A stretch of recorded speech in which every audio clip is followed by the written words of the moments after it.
Hey, what's going on, guys? So this is Dan here at Stockability. Welcome to our YouTube channel. In this video, I'm going to be discussing GameStop and the recent short squeeze and kind of give you some insights to what a short squeeze is, how to look at short interest, and talk about this concept of event-driven trading.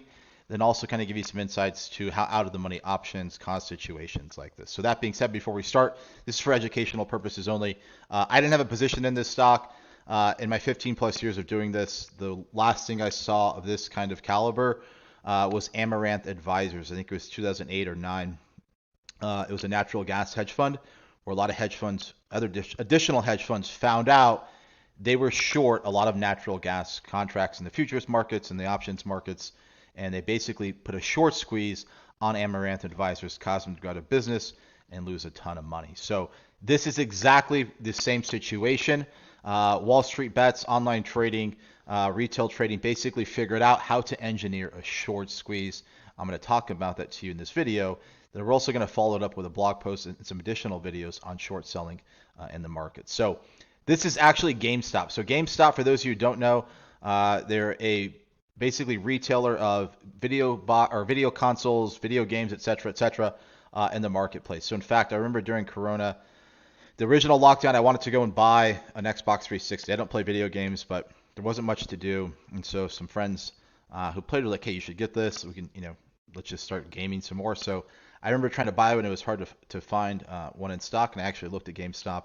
I don't know why I didn't think to look at the stock. So essentially, this is what happened. The short interest on this stock was basically through the roof. So, and this happens, pretty actively in the market. So for those of you who are new to markets, new to short selling, this happened again with Amaranth Advisors. You can Google it way back when on natural gas contracts. Short squeezes happen all the time. Okay, so this is just one example where it happened to see this stock go from $20 to 160, something I've never seen ever. And we'll kind of talk about that a little bit. So what happened is, and I'll kind of talk about this concept of event-driven trading. Some equity traders, right? This concept called event-driven trading. When you find a stock that has a large short interest, right, you can tend to try to squeeze shorts to make them forced to buy back the shares they've borrowed from the brokers. Okay, the most recent thing that I can remember in the equity markets, for those who remember, was Bill Ackman and Herbalife. This was a few years ago as well, where essentially Bill Ackman had a bone to pick, or Carl Icahn had a bone to pick with Bill Ackman, caused a short squeeze on Herbalife and ran it up. So I remember that. I thought it was pretty amusing. For those of you who remember that particular situation. So what is event-driven trading, and what is event-driven strategy? So let's kind of go to Investopedia here, and I'm going to write about this in a blog post to talk about it more, but I'm going to give you kind of like a short overview in this. So typically, it's like M&A, bankruptcy, spinoffs, takeovers, and other situations. So this situation where a stock has a high short interest would be an event-driven trade. Okay, so there's some type of event that's going to occur where the shorts have to buy back their shares, forced buying, that causes a situation to occur. Okay, so for no other reason than the shares being short on GameStop and people forced buying, did the stock go higher? Now a lot of people disagree with this. We can talk about, I think I saw something today that some analysts said that GameStop is now a technology company. Okay, so you can rationalize it any way you want. The stock traded higher purely based off of short squeeze. Does it matter? No, not really. But this is why this particular situation occurred. Okay, so event-driven trading, special situation trading are scenarios like this where things occur. Okay, so I'm not saying I don't participate in them. I wish I was in this trade. I wasn't. I had a student that was in this who did pretty well, and I'll kind of talk about it now. So again, a stock like this would be a situation where there was high short interest, and you could put a potential squeeze on it. Okay, does it work all the time? As with all investing strategies, no. But obviously, depending on what the stock is doing, if there's news that comes out, it can certainly work. So I'm going to talk about the move on this stock, and kind of talk about when it started and show you a position one of my students, older students, had on it. And I'm going to explain to you kind of his thesis and how I think he did a really good job trading it. So basically, the past week, this thing was kind of rallying. And so for those of you who know Citron Research, I kind of talk about them in our short selling pro course. Citron Research, among others, do a really good job at short selling companies, at identifying frauds. In this situation, they talked about shorting this stock. A lot of retail traders didn't agree with it and ran this thing higher. Okay, so I've seen them miss on their short calls before, but it's really, really rare when they do miss. Okay, so I've seen them probably the past 10 years. make some incredible calls. On this one, he obviously missed. It happens in the world of trading, right? I mean, you can look at Soros, Ackman, Carl Icahn, Paul Tudor Jones. A lot of traders and big hedge fund guys have missed before. Even retail traders, as much as you don't want to admit it, you miss on trades. So essentially, he was calling for a short on this back to 20. Was going to do a news conference. I believe it was last Friday here. Decided to do the news conference, and basically the market was having nothing of it. So he was saying it was going back to 20, and basically this was the start of the short squeeze last Friday that basically ended up at I think 160 this morning on this ridiculous move. So basically pre-market, yeah, I think it was pre-market actually. I don't think this was, yeah, okay, middle of the day it was. So pre-market hit 130, trading opens up, pressures up to 160, gets halted on circuit breakers and trades lower again. Okay, so there's a lot of lessons to be taken from this. So I'm going to kind of pause it here and talk about it. How do you normally trade short squeezes is the first thing I'm going to discuss. Okay, usually there's a lot of different ways to trade it. Number one is just buying the shares. Number two is buying out of the money options. Okay, which is basically what all of Wall Street Bets and Robinhood and the online retail space did. Is they bought out of the money options that were basically worth nothing and then exploded in value. Okay.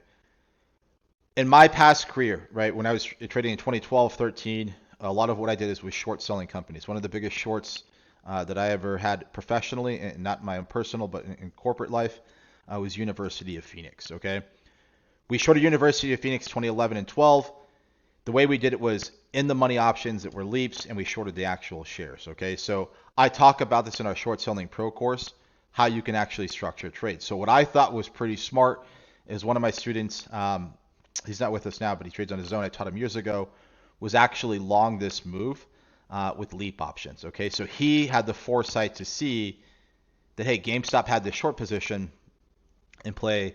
He thought it would squeeze, but then how he structured it was a little bit different. This, in my opinion, and again, I've seen some crazy P&Ls in this stock, was a smarter play. Okay, so he bought the January 2023 17 call options. These are leaps. I'm a big fan of leap options in trading in markets for share replacement. I'm not saying I don't like out of the money options. I do. But again, it makes up a very small part of what I do trading wise. So this thing rocketed higher. I'm not sure exactly where he exited. He's a pretty smart guy, so I know he made money on this. As to how much, I don't know.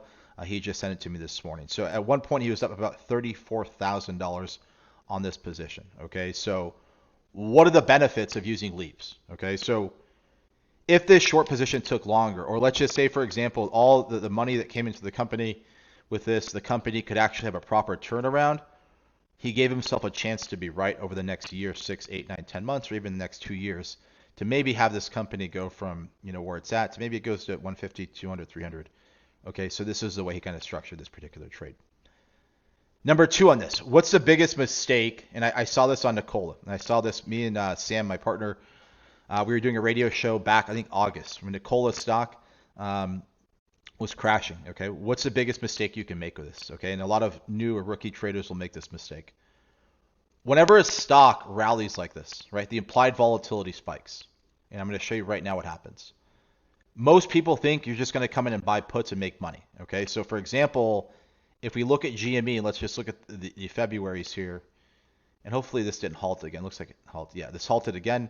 But let's take a look at this here. Let's just look at next week's options, and I'm going to show you something here. Let's look at the implied vol. Okay, so I just looked at this for the first time. This is one of the most insane things I've ever seen. The implied volatility is at 400 plus, 500 plus. Okay, so if you are a new options trader, don't make this mistake, or do make this mistake and learn the hard way. Obviously, it's up to you. It's your money as you're going through this. But let me show you something here, so hopefully you avoid this particular mistake. So whenever a stock rallies extremely hard like GameStop did, the implied volatility increases. So what happens is the options are not going to move as much. Okay, these are the 68 puts. Okay, even if I came in the money on these a little bit closer, let's look at, let's say, I don't know, earlier today, the 80 puts. Okay, even though this stock dropped from 140 basically to 70, the stock was cut in half. Okay, from the highs today, these options were only up about $1,000. Now, why does that happen? When the implied volatility increases, right, the options get more expensive. The market makers aren't dumb. They're going to price in the move. It's the same reason people that tried to trade earnings in the markets the day before earnings happen, they buy a call or a put. The stock goes a direction they don't make as much as they think they should, okay? So what's a better strategy in this situation, right? You could sell calls. You could sell call spreads. You can take in premium. That's the strategy when implied volatility is high. That's how you want to come in and look at shorts when you're trading in the markets. Now, additionally, a lot of you will say, well, hey, number three, can I just short the shares? Yeah, you can. But again, short selling the shares, you have to get a borrow, which again, I'm going to talk about some more of these mechanics in a blog post later this week. So again, this is just a short overview. We'll have a second video follow up on this in a blog to talk about mechanics of short selling. Second, or third rather, when you're trying to short shares, you have to get a borrow. On this stock right now, it's hard to get a borrow. Number two, there's going to be an interest rate when you borrow those shares. It gets very, very expensive. Okay, so luckily for us, you have the options market to take advantage of this. So taking in premium instead of sell or buying premium in a situation like this is how you exploit a situation when the stock is extremely overbought. Okay, so again, I want you to look at this and understand, these barely moved. Okay, and some of you will say, well, I still made money. Okay, yeah, that's true in some sense, but when the implied volatility is that high, it's going to be hard to make significant money. Okay, so again, I saw this happen back in August on Nikola.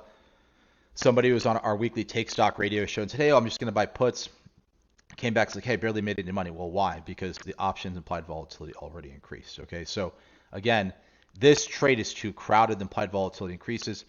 Where the real people that are going to make money on this, actually this morning, are those people with massive accounts, the institutions, real professionals that have few million dollars, $4 or $5 million, they can sell premium to take in the premium, because this was a way to basically sell premium and kind of make money. So that was kind of, in short, kind of an anatomy from start to finish on this particular thing. Again, this is one of the craziest things I've ever seen in markets. Okay, so from short squeeze to sell off, there's a lot of lessons in this.